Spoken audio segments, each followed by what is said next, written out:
Matcha is going to be the future. If you have a coffee shop, you need to start offering matcha because people are looking for alternative, healthier options, and there's no better option than matcha. This is the ongoing trend, so take my word for it.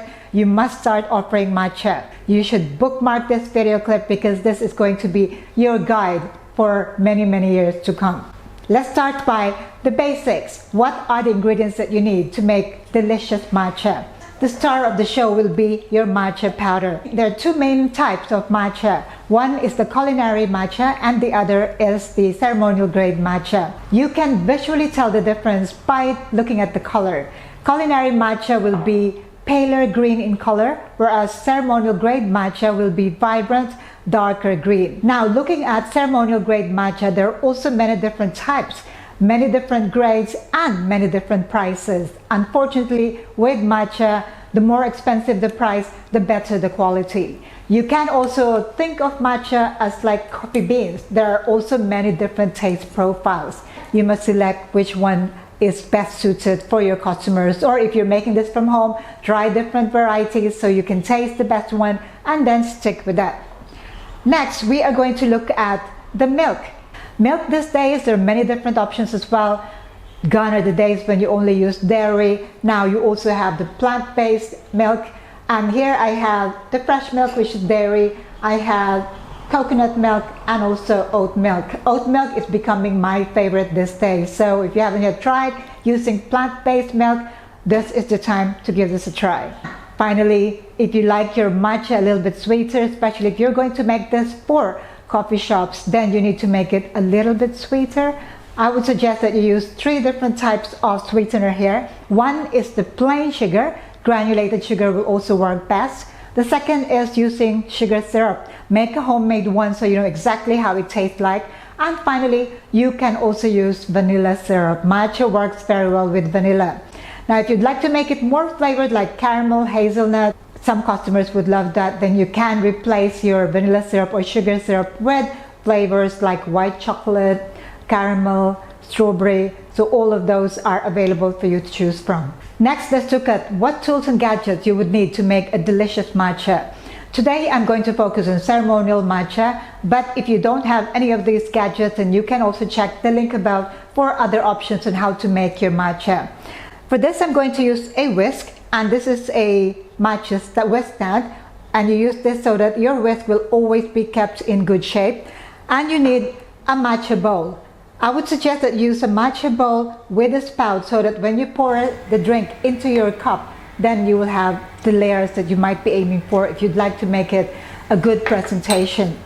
You might ask, do you need to use a matcha bowl? Can you use a regular bowl, or can you even use a measuring cup like this one?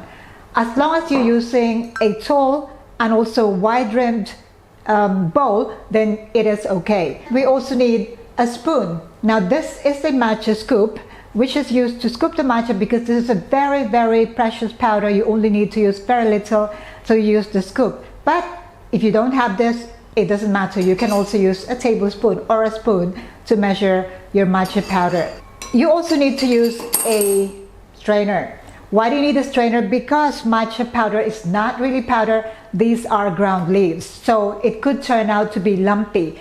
And the strainer will make sure that you break it down into finer particles and your resulting matcha mix will not be lumpy. Another tool that I use is this nut, just to make sure that I can just shake my strainer left and right and my powder will drop into my bowl. The next tip that I'm going to mention here is very important.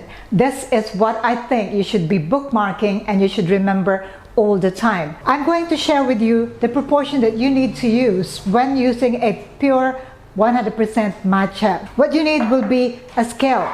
You have to make sure that you're using a consistent amount of matcha for all your drinks. If you're going to make hot matcha green tea latte, the proportion that I'm going to recommend is to use 1:60. If you're going to make them iced and plain without milk, the proportion that you need to use is also 1:60. But if you're going to make them with milk, the proportion would be 1:30. So let me demonstrate that by making 2 drinks. One is iced matcha green tea latte and the other is iced orange matcha. I'm going to use 5 ounces of my orange juice, 3 grams of my matcha here,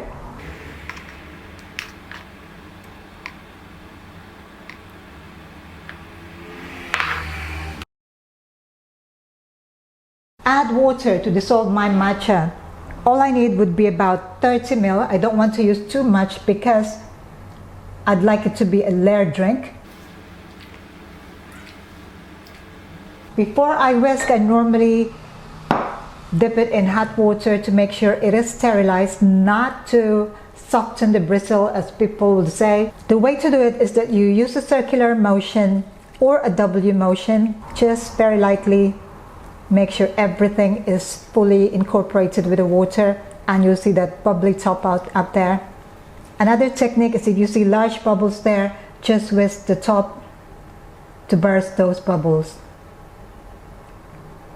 Okay, and you get a beautifully looking matcha here.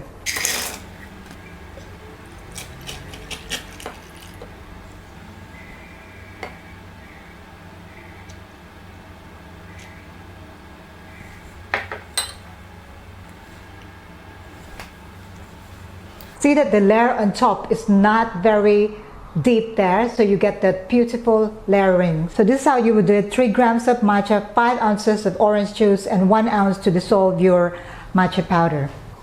And now let's make matcha green tea latte. Ice in the same cup here, which is 500 ml or 16 ounces. 6 grams of matcha. If you get confused, do check out my book, All Things Milk Tea. The recipes that are recommended are all there.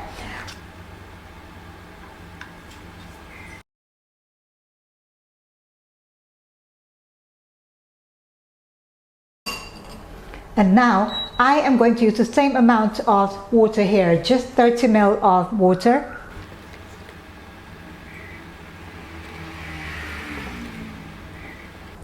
Notice that if you're using very little water, you won't get that bubbly top. So if you're wondering how to get that, you need to use a little bit more water or liquid than this. Okay, so this one now is a paste. Now if I pour this into my drink, it probably will sink immediately. So what I'm going to do is I'm going to add a little bit of milk. I'm going to use 5 ounces. And I'm going to add just a little bit here. So as you can see, if you have more liquid, you're more likely to get bubbly top.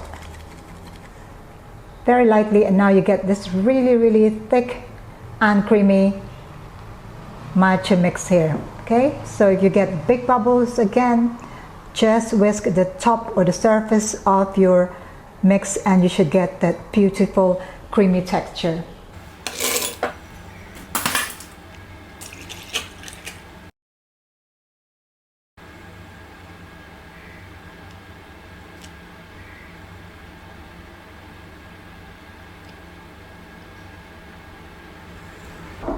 And this is your layered matcha green tea latte using oat milk.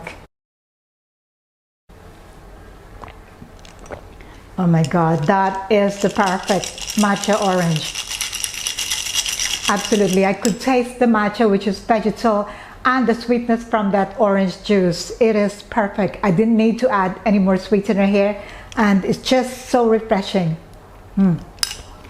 That is delicious. And now, my oat milk matcha green tea latte. Wow, that is absolute heaven, and look at that color.